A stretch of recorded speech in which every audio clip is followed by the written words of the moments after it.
Hello students, N के Mittal law class में आपका स्वागत है। आज हम यहाँ पर ट्रांसफ़र ऑफ प्रॉपर्टी एक्ट 1882 से रिलेटेड एक इम्पॉर्टेंट सेशन 6 कवर करेंगे। जैसा कि हम जानते ही हैं कि general speaking transfer of property act के तहत यह बताया जाता है कि प्रॉपर्टी को ट्रांसफ़र करने के बारे में बताया जाता है, लेकिन सेक्शन 6 जो है वो ये बताता है कि ऐसी प्रॉपर्टीज़ भी होती हैं जिनको आप ट्रांसफ़र नहीं कर सकते हैं। उन्हीं के बारे में सेक्शन 6 में यहाँ पर बताया गया है।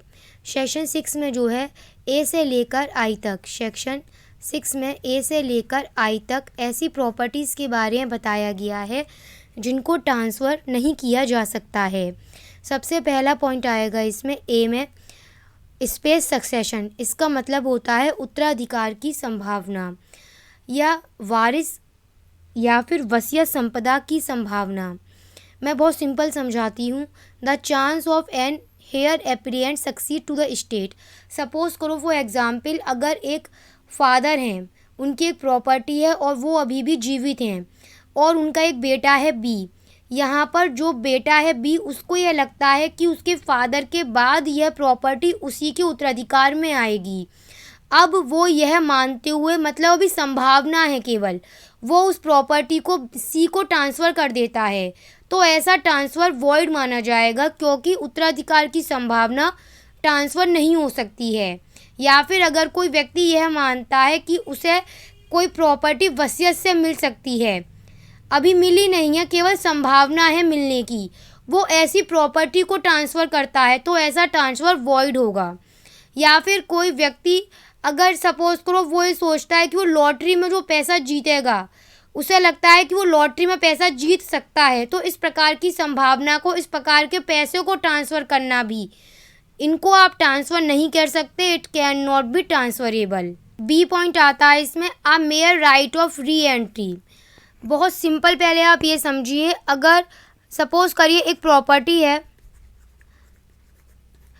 उस प्रॉपर्टी को लीज़ पर दिया जाता है और वहाँ पर यह कंडीशन लगा दी जाती है कि अगर एक लंबे समय तक रेंट नहीं दिया गया या कोई और कंडीशन लगा दी गई कि अगर उस कंडीशन को लेसी के द्वारा वॉयलेट किया गया तो लेसर उस प्रॉपर्टी में री एंट्री कर लेगा, तो यहाँ पर जो राइट ऑफ री एंट्री है उसको ट्रांसफ़र नहीं किया जा सकता है। ये वाली बात यहाँ पर लिखी हुई है, a mere right of re entry for a breach of condition subsequent can not be transfer to anyone except the owner of property. याद रखना, अगर आप राइट ऑफ री एंट्री के साथ में प्रॉपर्टी भी ट्रांसफ़र कर रहे हैं तो यह ट्रांसफरेबल है, लेकिन केवल आप राइट ऑफ री एंट्री को ट्रांसफ़र नहीं कर सकते हैं। Easement can not be transfer apart from the dominate heritage. इजीमेंट का मतलब सुखाचार होता है। अगर कोई व्यक्ति सपोज़ करो ए है, उसका एक मकान है, हाउस है, और उसके सामने जो पड़ोस का घर है, वहाँ से जो रास्ता जाता है, वहाँ से उसके आने जाने का रास्ता है, तो वह अपने केवल इस राइट को, राइट ऑफ इजीमेंट को, ओनली इस राइट ऑफ इजीमेंट को ट्रांसफ़र नहीं कर सकता। अगर वो प्रॉपर्टी भी ट्रांसफ़र कर रहा है तो प्रॉपर्टी को ट्रांसफ़र करने के साथ में ही उसका ये राइट भी ट्रांसफ़र होगा, ओनली ये राइट ट्रांसफ़र नहीं हो सकता है। Interest in property restricted in its enjoyment to the owner personally can not be transfer by him. अगर कोई ऐसा राइट है जो कि पर्सनली ओनली उस व्यक्ति तक ही सीमित है, उस व्यक्ति तक ही रेस्ट्रिक्टेड है, तो वो आगे उस राइट को ट्रांसफ़र नहीं कर सकता है।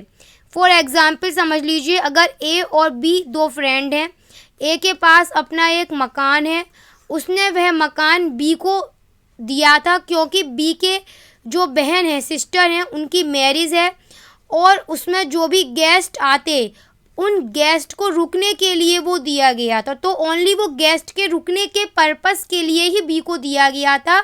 बी उसे आगे जाके ट्रांसफ़र नहीं कर सकता है क्योंकि उसका राइट रेस्ट्रिक्टेड कर दिया गया है। राइट टू फ्यूचर मेंटेनेंस, ये इम्पॉर्टेंट है, ये ध्यान रखिएगा। अच्छा, इसमें इससे एक इम्पॉर्टेंट बात और ये है कि यहाँ पर जो डी और डी है, इस वाले पॉइंट को अमेंडमेंट एक्ट 1929 के तहत यहाँ पर ऐड किया गया था और इसमें ध्यान रखना, आप फ्यूचर मेंटेनेंस को ट्रांसफ़र नहीं कर सकते, लेकिन अगर कोई मेंटेनेंस ड्यू है, अगर कोई मेंटेनेंस एरियर्स ऑफ मेंटेनेंस है, तो तो हाँ, आप उसको फिर ट्रांसफ़र कर सकते हैं, वो ट्रांसफरेबल है। मेयर राइट टू सू, आप केवल वाद लाने का अधिकार ट्रांसफ़र नहीं कर सकते। फॉर एग्जाम्पल समझ लीजिए, अगर ए और बी दो पार्टी हैं, ए यहाँ पर बी से कहता है कि वो एक सर्टेन डेट पर बी को अच्छी क्वालिटी गुड क्वालिटीज़ के राइस दे देगा, लेकिन उस सर्टेन डेट पर ए ऐसा नहीं करता है। यहाँ पर बी के पास राइट है कि वो ए के अगेंस्ट सूट फाइल कर सकता है। बी अपने इस राइट को सी को ट्रांसफ़र नहीं कर सकता, केवल वाद लाने का अधिकार ट्रांसफ़र नहीं किया जा सकता है। पब्लिक ऑफिस या फिर सैलरी ऑफ पब्लिक ऑफिसर, ये भी ट्रांसफ़र नहीं किया जा सकता है। जो भी वेतन मिलिट्री, नेवल, एयरफोर्स या गवर्नमेंट के सिविल पेंशनर्स या पॉलिटिकल पेंशन्स को मिलती है, उनको भी आप ट्रांसफ़र नहीं कर सकते हैं। एच पॉइंट यह कहता है कि अगर कोई नेचर से रिलेटेड बात है, जैसे कि लाइट, हवा, पानी, ये ट्रांसफ़र नहीं किए जा सकते हैं। अनलॉफुल ऑब्जेक्ट, अनलॉफुल कंसीडरेशन, जो सेक्शन 23 में है, जैसे कि पब्लिक पॉलिसी के अगेंस्ट या फिर ऐसा कोई काम करना जो लॉ के प्रोविजंस को डिफीट कर रहा है, तो ऐसी बातों से अगर कोई बात गेन की जाती है तो आप उसे ट्रांसफ़र नहीं कर सकते हैं। ऐसे लोग जो कि डिस्क्वालीफाइड कर दिए गए हैं, उनके द्वारा भी ट्रांसफ़र नहीं किया जा सकता है। ये बहुत सिंपल है, एक बार रीड कर लीजिए पहले आप इसे। Nothing in this section shall be deemed to authorise a tenant having an untransferable right of occupancy the farmer of an estate in respect of which default has been made in paying revenue, or the lessee of an estate under the management of a court of wards to assign his interest as such tenant, farmer or lessee। बहुत simple है, जैसे कि अगर कोई टीनेंट है, कोई किराएदार है, तो जो उसका मालिकाना हक होता है उस व्यक्ति का जिसने उसको संपत्ति किराए पर दी है, वो उसको ट्रांसफ़र नहीं कर सकता है, वो किराएदार उसे। इससे रिलेटेड ही बातें यहाँ पर इसमें बताई गई हैं। तो आज आपकी क्लास यहीं पे कंप्लीट हो जाती है।